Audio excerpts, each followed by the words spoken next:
my top tip is very simple.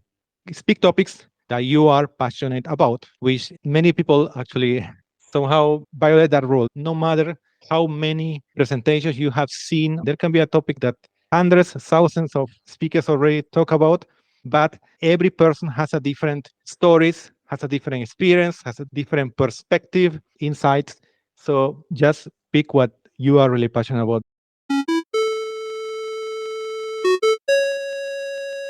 Hey everyone, my name is Henry Suryawirawan, and you're listening to the Tech Lead Journal podcast, the show where I'll be bringing you the greatest technical leaders, practitioners, and thought leaders in the industry to discuss about their journey, ideas, and practices that we all can learn and apply to build a highly performing technical team and to make an impact in your personal work. So let's dive into our journal.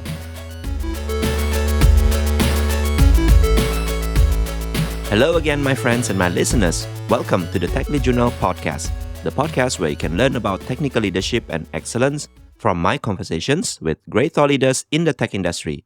If you haven't, please subscribe and follow the show on your podcast app and also on social media on LinkedIn, Twitter, and Instagram. And to appreciate and support my work, please subscribe as a patron at techleadjournal.dev/patron or buy me a coffee at techleadjournal.dev/tip. My guest for today's episode is Oscar Santolalla. Oscar is the author of Rock the Tech Stage and the host of the Time to Shine podcast. In this episode, we discuss techniques on how to deliver a successful tech presentation and demo. Oscar broke down the elements of a successful tech presentation and in particular explaining in depth the three essential elements of passion, storytelling, and interaction. Oscar also shared some practical tips on how to deliver a killer product demo, some presentation slides hacks, and insights on how we can use our voice more effectively when delivering talks. I hope you enjoy listening to this episode, and if you do, I would appreciate it if you can share this episode with your colleagues, friends, and communities so that more people can also learn from this episode. Please also leave a 5-star rating and review on Apple Podcasts and Spotify, which I will highly appreciate. Let's go to my conversation with Oscar after a few words from our sponsors. Are you looking for a new cool swag? Tech Lead Journal now offers you some swags that you can purchase online. These swags are printed on demand based on your preference and will be delivered safely to you all over the world where shipping is available. Check out all the cool swags available by visiting techleadjournal.dev/shop. And don't forget to brag yourself once you receive any of those swags. Hello everybody, welcome back to another new episode of the Tech Lead Journal podcast. Today I have with me a guest named Oscar Santolalla. Oscar has written 2 books around public speaking and doing tech product demo. So as you can tell, today we'll be talking more about public speaking and also how to do product demo. Also, as a side job like me, Oscar has his own podcast called Time to Shine, which is a podcast with a theme around public speaking and how to deliver talks and things like that. So maybe we'll touch on a little bit about his podcast as well and what he learns throughout that journey. So Oscar, thank you so much for this opportunity. Looking forward for our conversation so that we can get upskilled about public speaking. Hi, Henry. It's a pleasure talking with you. Thank you for the invitation. So Oscar, let's start with maybe telling us more about your background, your career journey, or any highlights, turning points that you think are worth to share with the listeners here. Sure. Okay, we can jump to the year 1999. So almost the end of the decade and the century actually sounds very far from now at this point. At that year, 1999, I was graduating from the engineering school in electronic engineers. And at that time, if the ones remember, that was the telecommunication boom, which meant that biggest part of the world, they were putting so much infrastructure in fiber optics and also KTV, mobile, obviously. The internet that had been already commercial for a few years in the early and mid of 90s was becoming massively available all over the world. So that was happening during those years. That was a time quite exciting for us. We were studying electronic engineer like me and my friends. So at that time, I got interested in a couple of things. One was networking, which was a very hot topic at that moment, and of course, cybersecurity. So I start having some jobs, enjoy my very first years, professional years, networking, technical support. I found very excited solving problems. People had some problem. Like we came there, try to find the solution, and yes, we find the solution. So that's very rewarding having those feeling. So at that time, I thought my future would be becoming more and more a technical expert, like a networking expert. That's how I saw myself for the future at that time. But there were turning points, as something that you definitely want to hear and have probably heard from many other guests. I decided to look for a scholarship to study a master. Ultimately, I won a scholarship to come to Finland and to study a master. And the master was in, first of all, I switched from the electrical to the computer science school, in which the degree was in mobile computing and security. And the years later, I stayed in Finland and I found different type of jobs. When I tried development, didn't go so well into the development. In my case, I also worked a few years for a product manager, also sales, until I found actually a type of job that really fit my skill sets the best and also my interests the best. And is the one I have today. Is a sales engineer. So the sales engineer role that today I have in the company I work is called UV Secure. Yeah, somehow it has the combination of the skill sets in my interests because for the ones probably not everybody is familiar that role. I can give a briefing of that. A sales engineer, first of all, is mostly for a role that exists in software and technology companies, not only software, that have big products, complex products, typically B2B. So typically it's not a consumer product. That exception, of course. Because of that, the sales process, the sales cycle is long. So there are so many steps to close a deal. So in those steps, at the very beginning, it can be someone who is not technical at all, just start the conversation with the customer, potential customers. But then there is a point in which a technical expert has to enter and has to absolve any possible questions from the customers. Every customer has completely different set of requirements that had to be checked one by one and find a specific solution for them. So all this is the job of a sales engineer. Some tasks are, of course, giving some technical presentations to explain the product in a more technical level, also to do some product demonstrations, sales demos. So all in all, that's the job itself. And I also do actually quite few things in UV Secure. I also take part of being a presenter in the product training. So we do product training and we're also part of that. And also I am the host of the company's podcast. So there's a podcast called Let's Talk About Digital Identity. I'm the host of that. So my role is very wide. There are several tasks and I enjoy very much doing that. So that's what I do today in my day job. Thank you for sharing your story. I think it's really interesting. So the thing that I picked from your sharing, the first is that if you didn't find your passion job, I guess, right? So you started from developers, you also started from product manager, and then you found the true calling of your new role, which is a sales engineer. So I think the advice here for listeners is that don't give up whenever you find a job that you didn't probably thrive. Look for some other roles. And I think look at where it brought you, right? So you become like a public speaking expert. You also host a podcast.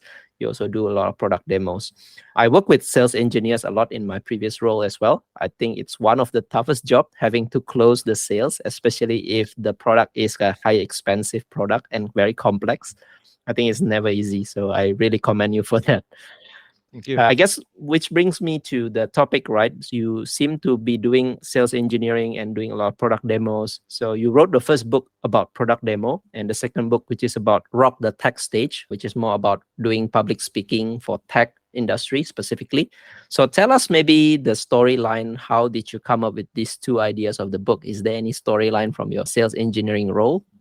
Yeah, of course, it came much earlier than thinking that one day we'll be a sales engineer. So it also starts when I was still in Peru, just a few years before coming to Finland. So I remember one moment we were walking down the stairs of a building. I was carrying my desktop computer, my keyboard, mouse, office furniture. As you can imagine, we were moving out of an office. There was a rented office that we were moving out because we ran out of money of paying that rent. During this around 2 years, actually, I was an entrepreneur with a couple of friends. We had a very small startup, and that was actually the beginning of the end of that startup, my first startup that I had at that time. And looking back, it's clear that we failed because we were not able to sell. We were not able to sell our ideas, to communicate effectively. So those were the main reasons. And that's something that I felt like, no, this has to be better. I have to become a better communicator. And then it comes many years later where I was already in Finland. I was having one of these jobs that I mentioned when I was already in Finland. And I started to analyze the best talks, the best presentations, the best keynotes, the best product demonstrations from the most famous speakers in the technology industry. At that time, there are people like Steve Jobs, Jack Dorsey, Mikko Hyppinen here in Finland. So people who have really excellent and inspiring presentations. So I started going very deep into analyzing why their talks were so good, why their demos were so good. So soon as I was creating all this tactical advice based on that, I decided to write my first book. So that was like, okay, let's try this. So I started this book. I call it Create and Deliver a Killer Product Demo. And I decided to create a crowdfunding campaign in Indiegogo. And it went for 1 month, doing my best to promote it and sell it and get attention on my book, fund. And I got around, I think, nearly 20% of the goal, which was not sufficient to continue with the project. Clearly, was not.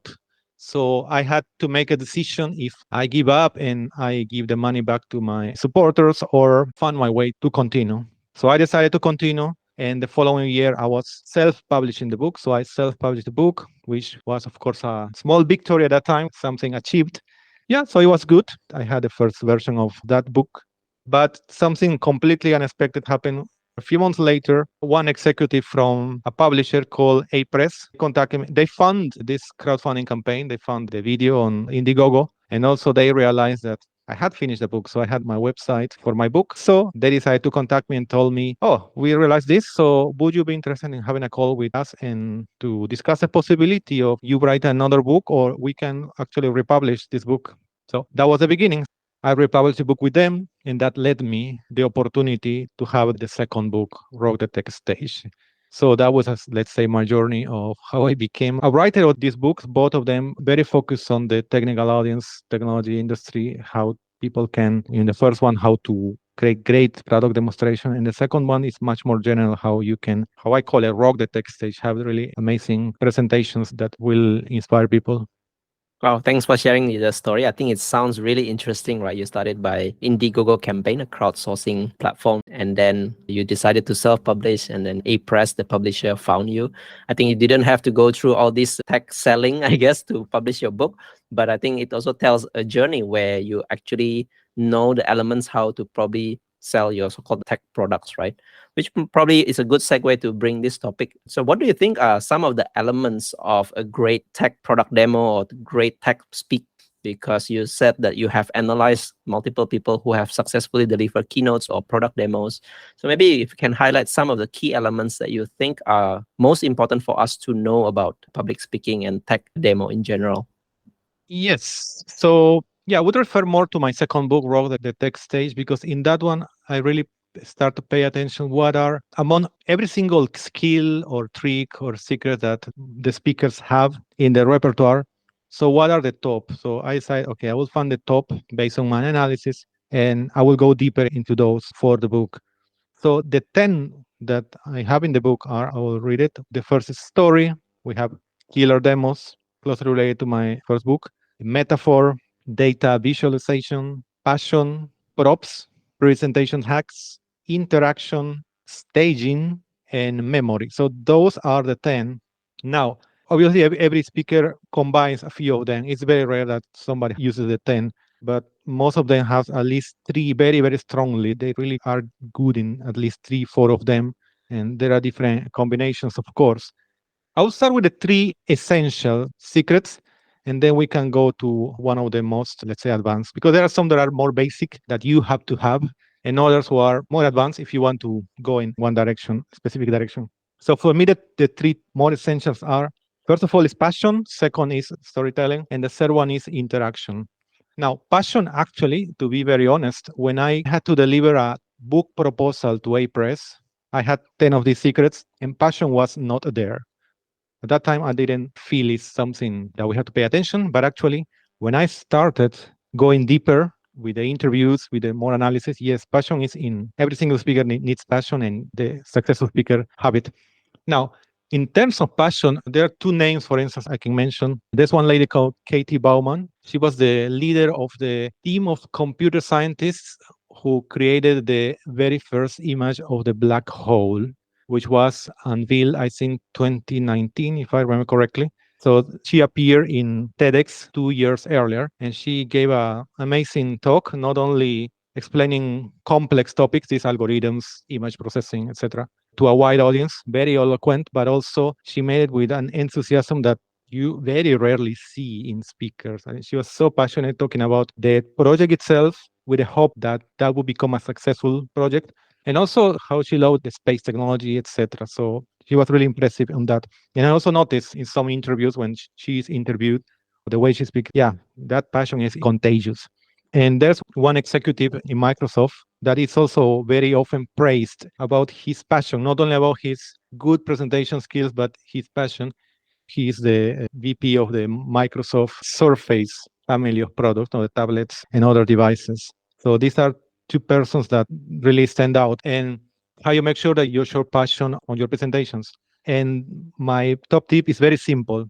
Speak topics that you are passionate about. Speak topics you are already passionate about, which many people actually somehow violate that rule, because sometimes for work or for any other motivation, we end up talking topics that are, for instance, trendy, maybe some trendy topic. You might think, oh, okay, this is trendy. I should know about this topic. Then I should also talk about this topic, which is a trap. It's a dangerous trap doing that.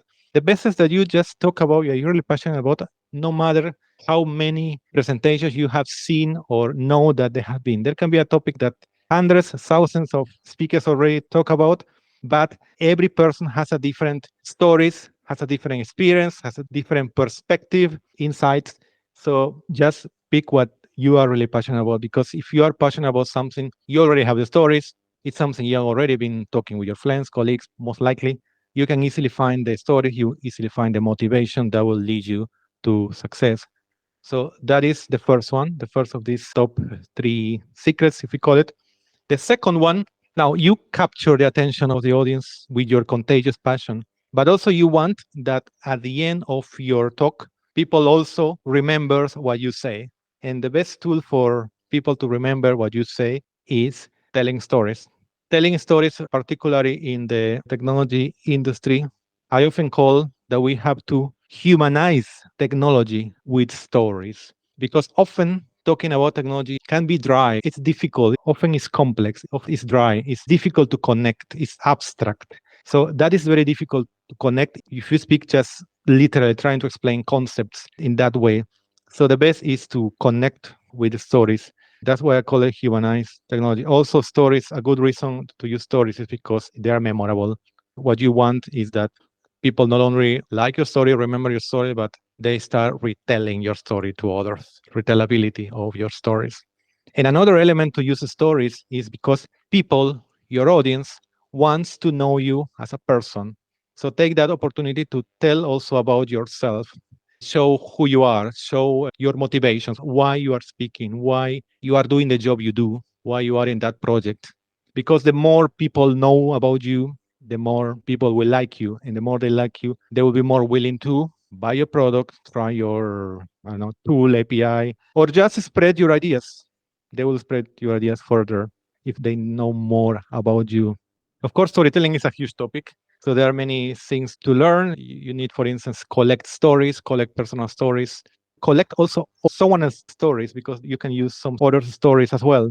And then you will have to create some sort of plot to bring some excitement, right? So I think one of the simplest plot is the setting, challenge, and resolution. So you start with like the normal, how things are normal.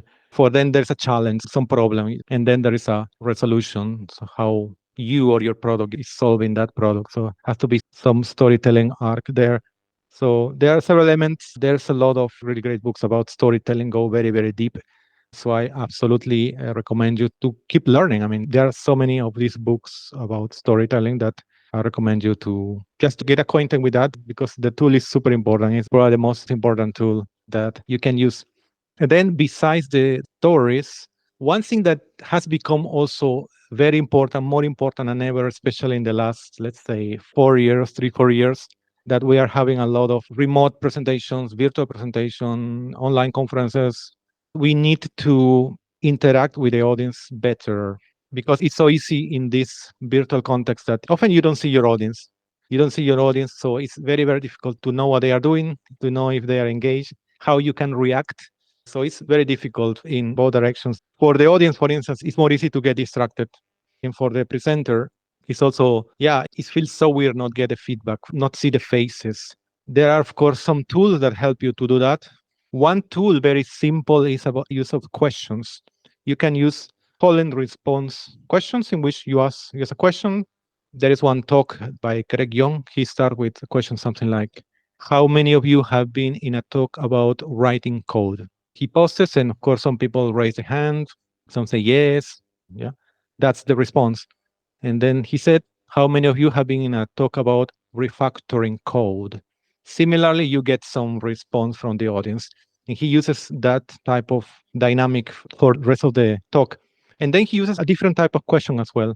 He says something like this: what if you were optimizing from the very beginning to be able to delete code? That's another question. And in that question, he doesn't expect an answer.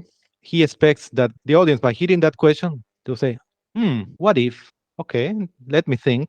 So that is the reaction that he expects from their audience. And by having this reaction, the audience will be more connected. No, they connect back. You engage back your audience. So those are called rhetorical questions. You don't expect an answer. You expect the audience to start reflecting, and that's the power to keep them engaged. So those are the two main type of questions that you can use. There are, of course, others. Besides that, of course, there's a lot of interactive polls and more technical ways to engage the audience. Absolutely, that is very useful, of course. And as far as the technology works, because sometimes it doesn't. But yeah, those are very good. But I say the basics are very important.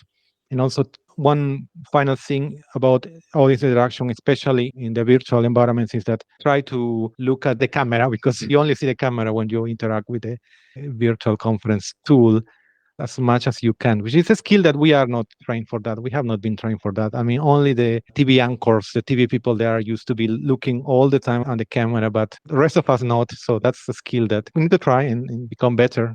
So these are, I would say, the top three tools: passion, storytelling, and interaction.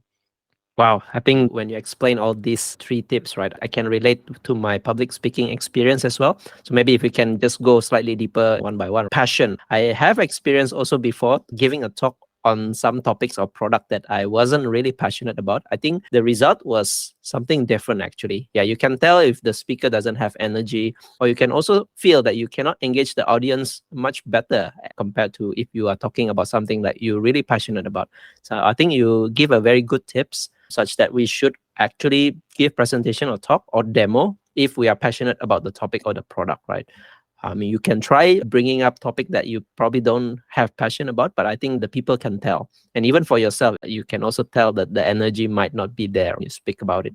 So for people who probably has a good passion, but they don't know how to translate that to a good result of a talk, what do you think are some of the best ways to start? Because many people would have passions by itself, right? But they don't have the courage to actually give the public speaking. So maybe something around this. How do you translate from the passion to a great talk? Okay. Yeah, this would be more about, I would say, the mindset in which, okay, you have an interest, you have something, you have a fire inside you, but the fire is just inside you. There could be many reasons why you don't do it. It can be the imposter syndrome, that feeling that, yeah, you have the passion, you like to talk about this, but think, oh, what happens if I send up speaking proposal and it's rejected?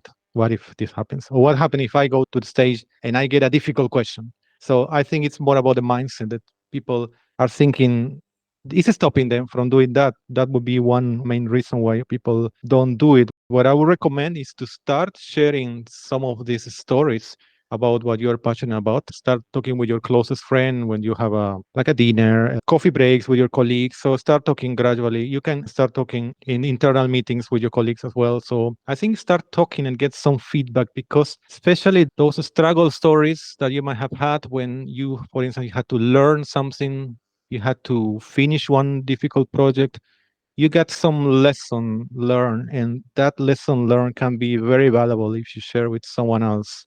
So I would encourage to just start trying, start showing, and you will get feedback. And always you will get supportive people. You will see always supportive people, and that's important. Yeah, you touch on a very good point. There are always supportive people, right? So don't always think about the Mhm. naysayers, the negative talks that you Exactly. might get, that you think you might get. That's the keyword, the you might think you might get, right? So I think the most important thing is just try in a small scale. And you Mhm. touch on multiple times about telling the stories, which is your second tips, storytelling. One of the challenge whenever we present some kind of a tech product or tech demo, right? It's pretty dry. So it could be like features over features. Maybe there's a problem, there's a feature, and this is how the product will solve it. So is there any tips how can people convert this kind of presentation, product features, into something that is a more storytelling manner? So is it always that whenever you present this kind of product, you start with, okay, a story of a customer or a story of a persona? Is there maybe such tips that maybe you can give maybe sales engineers out there as well, maybe so that they can give their product demo or product presentation much, much better with storytelling? It's true. If you want to, let's say from scratch, you want to present, introduce one product or one feature set, and you don't have anything, let's say you don't have any story, you don't have anything interesting to call it in a way. First of all, there are different type of stories. I think you touched a little bit of that. You can focus on your customer, a real customer story. That's great. Not always you have access to a happy customer story, but if you have it, play around, make it sound more interesting than it really is. I mean, make it sound more exciting if you know already a happy customer story. That's one. Customer story is very powerful in this case. It can be also the creator story. So who created that product, which can be as the founder of the company, but not necessarily can be just the person or the persons who were crucial in creating that product. And it goes now with the motivation. So not only saying, okay, this person started doing this project and the product happened, but also the motivation. I mean, what were their motivations to start this product, to create something? So probably they had some own pains, own problems. They were trying to solve their own problems or problem for someone who they really care about. So try to find that. And that already you see, it's already creating a story, it's adding characters to a potential story. So that's very, very useful. And then you can also bring your personal story because you are using already that product. You have experience using it, trying it, presenting it. So it's very likely that you already have some story related to that. So there are different type of stories you can use. As I said, a customer story can be the creator story, can be a personal story related to the product. You can also do a fictitious story, like a role play story, completely invented story. You can also create that, especially if you don't find the real stories. If you don't find the real stories, you can invent the story. That's another way. So there are, first of all, the different type of stories that you can create. Now, one example, if you find it, probably you can find it on YouTube, for instance, a couple of persons who were really good at doing demos on stage and using those type of invented role play stories were from Cisco, Jim Group, and oh, I forgot who was the CEO of Cisco for a long time. So the CEO of Cisco and Jim Group from Cisco, they were doing very cool stuff. They were doing even some kind of actors there on stage doing these demos, invented stories, role play stories. They were so engaged, so interesting that yeah, you can also do that. Wow, I think those are some good tips. So for people who your job is to sell tech products, I think these are definitely great tips, right? First is of course find happy customer stories. That is always gold, right? So you can always use this customer reference, customer stories, happy customer feedback, and tell the stories during your presentations. And also don't forget you can also create fictitious stories, right? You build few actors, few personas, and tell why the product can actually help them. So another thing that normally people do whenever they present tech product or tech kind of a service is that they will need to do a demo. I still Mhm. remember a couple of times I had to do demo. Sometimes it succeeds and many times it failed as well. So people say the demo god is just not there. So Mm. maybe can you tell us some tips how we can do our product demo much better, especially real-time product demo, not like a recorded or pre-rehearsed, Mhm. right? Is there some tips that you can do? Maybe what we can do better? Oh, yeah, absolutely. The product demos is one of the first things that really inspire me to go deeper into this world of the presentations and go deeper to create all those articles and the books ultimately. So those first demos I saw were for people on stage because obviously I didn't see those in sales meetings. I saw them on stage on some videos. I saw Steve Jobs, Elon Musk, Mikko Hyppönen, Panos Panay also did very, very interesting demos live.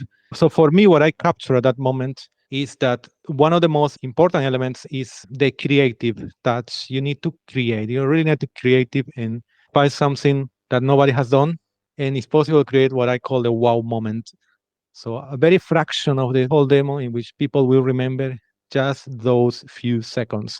So it's the climax of the whole demo. And it's something unexpected, surprising, where people see the benefit of the product. So creativity is very important. And of course, that takes time. So you can try to work yourself, try to work with some colleagues, brainstorm, try to see, okay, we have this great feature of the product, but how we do it that it will really resonate with people will really remember. So try to find the best possible way to show that feature. That's one of the best features that you might have. So the creativity is very important. Try to find the wow moment. Another thing about product demos is that, like any other presentation, it requires a structure. It has to be well structured.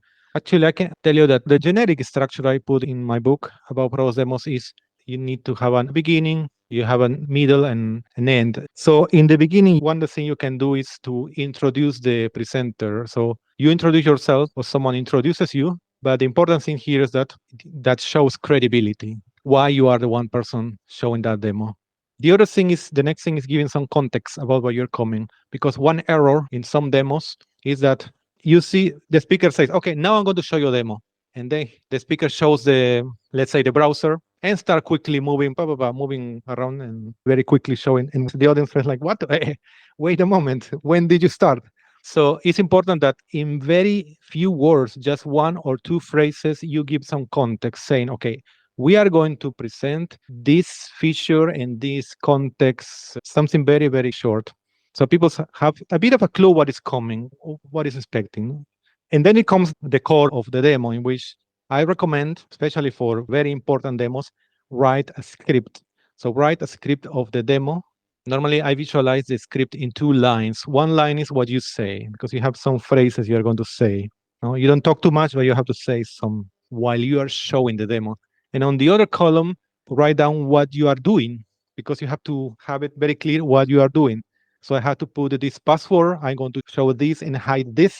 So this kind of thing has to be written down, otherwise you will forget and you might show something that you didn't show. So that's a script. And of course, you rehearse as much as you can. There are stories, for instance, from Steve Jobs, in which he rehearses so much that people are just crazy. The engineers or the other colleague, like, why you are rehearsing so much? But he was so ambitious in that the demo has to be flawless, that, yeah, all the others get just as crazy. But for an important presentation, for important demo, that is the way. You have to really rehearse a lot until it's flawless. And he's not the only person. Actually, I find some speaker more contemporary who do this, for instance, live coding.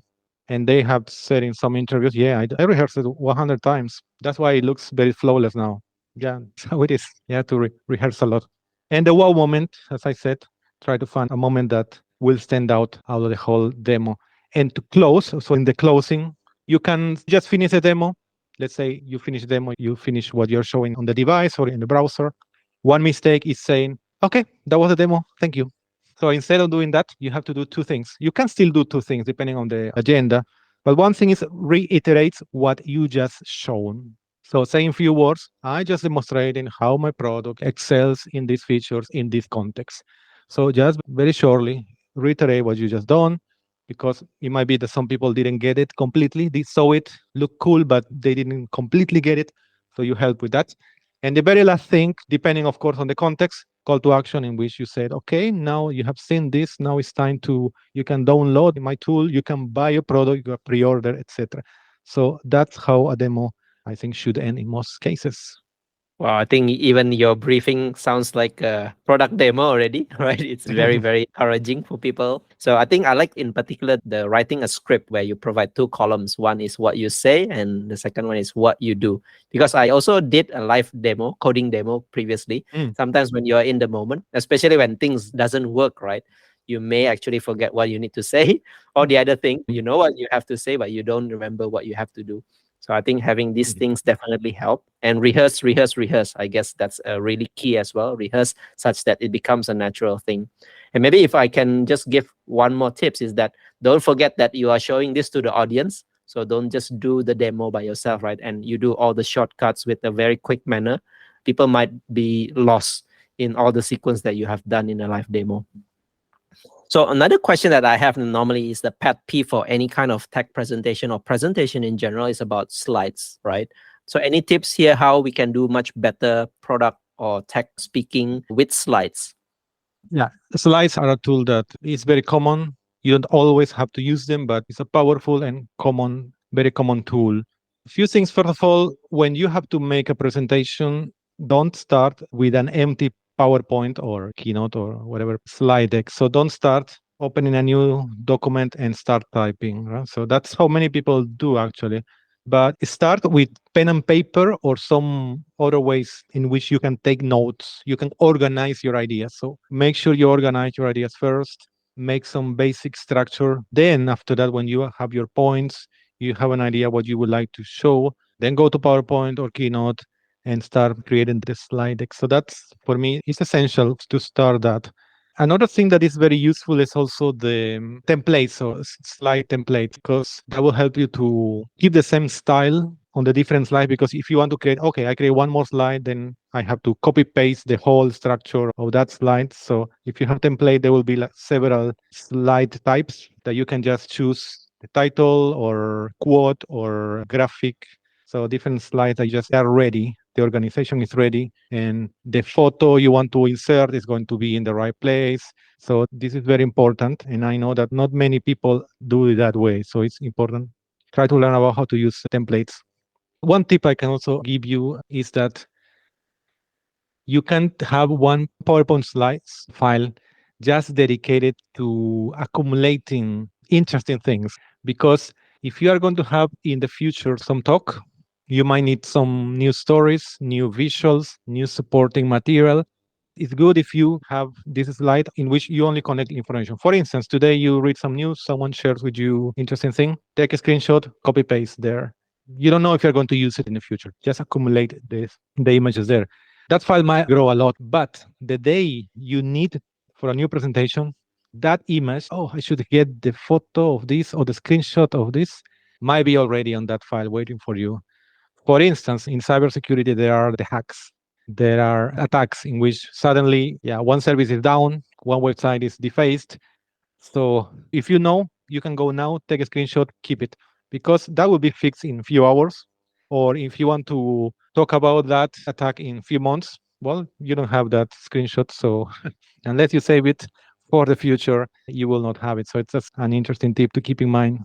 Wow, that's a very good tip, actually, especially for people who have to provide relevant stories, right? Especially coming from the new cybersecurity, right? Always have these things ready somehow in your electronic storage. I guess it could be the PowerPoint slides that you mentioned, right?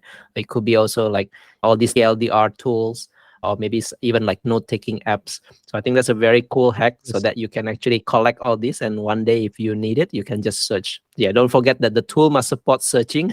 Otherwise, it will be very difficult to look Mhm. back what you stored before.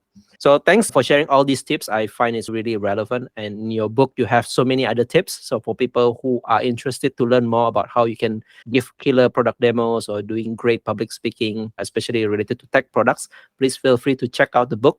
So let's maybe touch on a little bit. You also host a podcast called Time to Shine, right?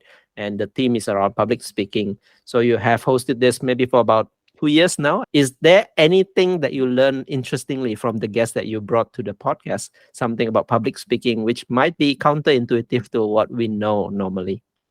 Yeah, I learned so much actually by having this conversation with several experienced speakers and coaches, such a wide variety of people. Actually, one of the things that not many people mention, I think even less in the technology industry, is about the use of voice. So I was able to talk with a few voice coaches.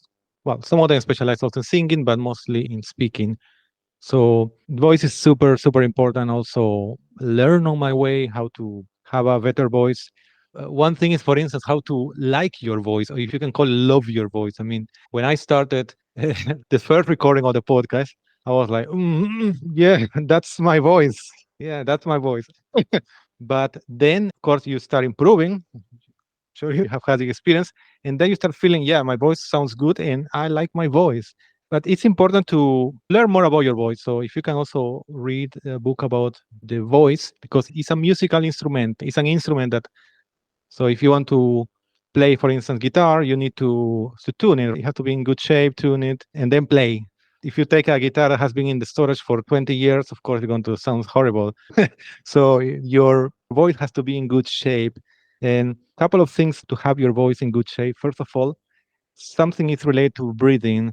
Something that happens often, more often than you might think, is that we tend to breathe by the mouth instead of the nose. So we should always breathe by the nose.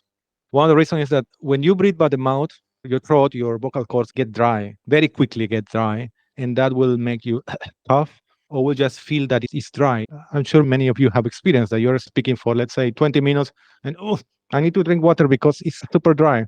And sometimes you notice some speakers are there at the stage and they're speaking and so it's because they are could be for bad habit or could be for nervousness because sometimes you're anxious. When you're anxious, you start breathing by the mouth. But this is something that you have to avoid at all costs, at all times. You should always breathe by the nose. Try to be conscious. Try to realize when you are breathing by the mouth. So that's one thing, very important. Always breathe by the nose. And the other thing that I'm sure not many people have give you as advice is use vocal exercises. Vocal exercises, which you might think is only for singers, but that's not correct. I mean, I do vocal exercises as often as I can because that also helps you to produce the sound that really resonates in your head and create nice sound. So that's very important. If it's something that you have not tried, I strongly recommend you to try some vocal exercises that are meant for speakers, not for singers. Wow, sounds interesting indeed. So I haven't heard about Mhm. these tips before. Every time I search about public speaking tips and trick, it's always about storytelling, data, slides, and things like that. I never encounter something about voice, how to actually do the breathing. So I think this is definitely very, very interesting for people who want to advance their techniques of doing public speaking. And especially for me doing podcasts, I believe it applies to me as well. How do we control our voice? How do we control our breathing? And how do we ensure that we still have the energy and passion to deliver what we are trying to say? So thanks for the tips. So Oscar, it's been a very great lesson about public speaking and presentation and product demo. I feel we can go on and on, but unfortunately due to time we have to wrap up pretty soon. But before I let you go, I have one last question that normally I ask for all my guests, which I call the three technical leadership wisdom. So you can also think about it like a three public speaking leadership wisdom or something like that. But this is something like an advice for us to think about and maybe could apply in our life and in our working situations. So maybe if you can share your three technical leadership wisdom. Absolutely. Thank you. Yeah, I've been thinking of this and keep some variety. They're not well connected each other, but I would say that can be beneficial for many of you. First, is starting with speaking. It doesn't matter where you are now. So if you never spoke in public, you are still junior in your career, maybe you are advanced. It doesn't really matter. Find opportunity to speak. It's very important that you speak in public. The more the better. Will help you in many ways. Can be internally in your team for your communication internally, or if you want to be on the stage, on the tech stage, it will definitely help you. So try to find simple opportunities. And the easiest one was we are having meetings very often. We have meetings very often. So you can take the initiative of, okay, I'm going to lead this meeting. Okay, I'm going to lead this meeting. I'm going to be the one who opens the meeting, talks about the agenda, closes the meeting, moderates in a way who speaks next. So just doing those small steps, lead a meeting or give a presentation, internal presentation. So start doing those small steps. And of course, I can tell you, this is something I didn't tell, but when you already have the motivation for speaking in tech events, I can assure you that today there are event organizers who will be more than happy to invite you as soon as, first of all, they receive your proposal. You have to send them a proposal because they are really hungry of hearing interesting topics, new people, new faces, new voices. So yeah, absolutely encourage you to send that speaking proposal that has been in your mind. Finish it and send it. So that's the first one. The second one is, yeah, many people will tell you get a mentor, but I would tell you, yes, get a mentor is good, it's very important. But also, as soon as you have some experience, become a mentor. Be a mentor and help others who are still, let's say, behind you in the career. They still haven't walked that path that you have. So it's very important. I think it's super important to help others to find their way in their career because everybody has some difficulties. So it's very important to help others in the industry and in anything you do in life. So be a mentor as soon as you can, you feel comfortable. And the last one, this is related to the passion, the things that you truly believe in, and you have fire inside you. I think you have to keep fighting for the causes that you care the most. That can be in your industry, it can be also outside your industry. For instance, I work in UV Secure. The main type of product is identity and access management. And one topic very connected to that is the topic of privacy, which for many people, they say that this is a lost battle. Big tech has won. But me and many people refuse to believe that. So we keep fighting for privacy of people, not only from us or for us who are more technically knowledgeable how to protect ourselves, but also for the least privileged people who don't have a choice sometimes. They just have to use whatever technical tools that are put in front of them. So yeah, that's my third advice. Always fight for the causes you care the most. Wow. Very, very beautifully said. The third one, I really loved it, especially if you are passionate about it, right? Don't let the fire just disappear. So fight for your cause and do the things that you believe in. I think that's a very classic advice from many people, but I think still stays relevant. So, Oscar, if people want to maybe follow you or they're interested to learn more about doing this public speaking or tech demo, is there a place where they can find you online or any resources they can go to? Sure. Thank you very much, Henry. You can find me on Twitter or LinkedIn, Oscar Santolalla. I will spell my name. Well, Oscar, like the movie award, that's easy. Then Santolalla is Santolalla, Oscar Santolalla. And you can also visit my website, is rockthetechstage.com.